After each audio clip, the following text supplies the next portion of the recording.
ladies and gentlemen, and welcome once again to another episode of the CD Racoola Show.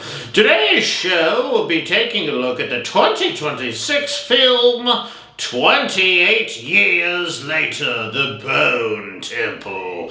Before we infect YouTube with this review, if you guys out there could hit that subscribe button for me, I would be forever indebted unto you. Okay, so moving on here with 28 Years Later, The Bone Temple.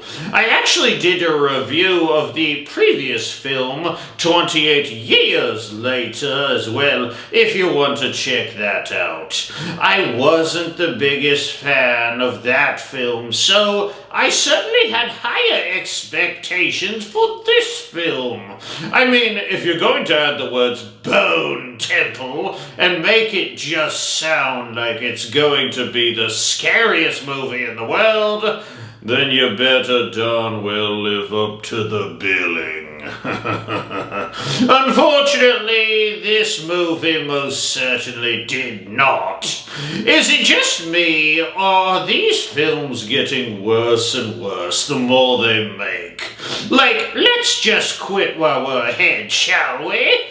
The zombies, aka the reason we watch any of the 28 Days Later franchise films, take a way back seat in this movie. In fact, they aren't really a big part of the movie at all. Instead, it focuses on Satan worshipper Jimmy Crystal and his gang of Jimmies, whom, if you remember, was shown in the beginning of the 28 Years Later movie, watching his dad get eaten alive by zombies in the church. And then he is also seen at the end of that movie with his gang of blonde-haired ninjas or whatever, saving Spike from a horde of angry zombies. Okay, so Jimmy, he is a bad guy, but I felt that he wasn't bad enough to totally hate, to totally despise, but not really cool enough to be the bad guy that we love to hate. He was just kind of there. The Alpha Zombie and Dr. Ian Kelson's relationship is the real absolute abomination of this film, though. One of the few bright spots of the 28 Years Later film was the introduction of the Alpha Zombies. Well, in this film, the Alpha Zombie is no longer the maniacal hulking caveman tearing people's heads off that we wanted. He is seemingly cured by the end of the film and legitimately talking to Dr. Kelson. So beyond lame. Oh, by the way, be ready for a lot of Dr. Kelson dancing. Like, a lot of him dancing. Maybe a little less Broadway and a little more horror, please and thank you.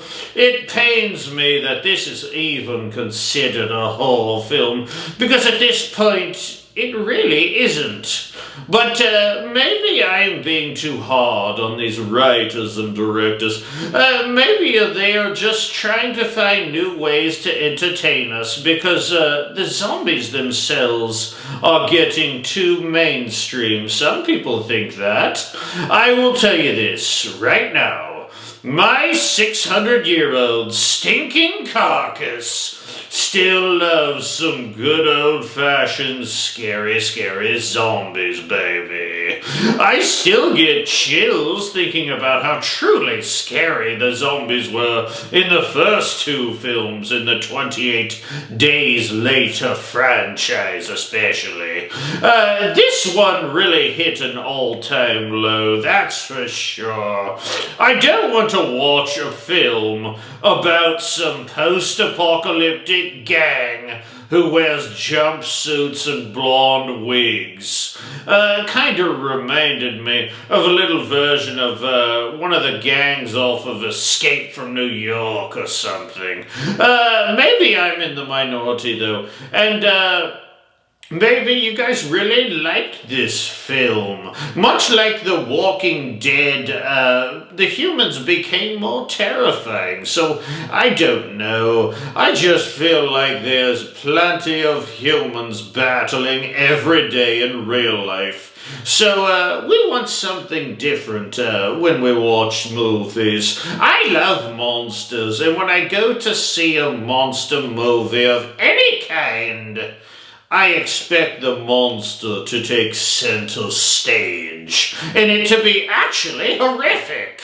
I just really feel like this film lost its way, but maybe I'm wrong. Comment down below on what you guys out there thought of this film, if you would, please. Okay, so let's talk for a second about the ending of the movie, and beware, spoilers are a-coming, so, but at the end of this, it shows Cillian Murphy in a house, and very much not a zombie. Now, I thought he was a zombie in the last film, so I was very surprised by this.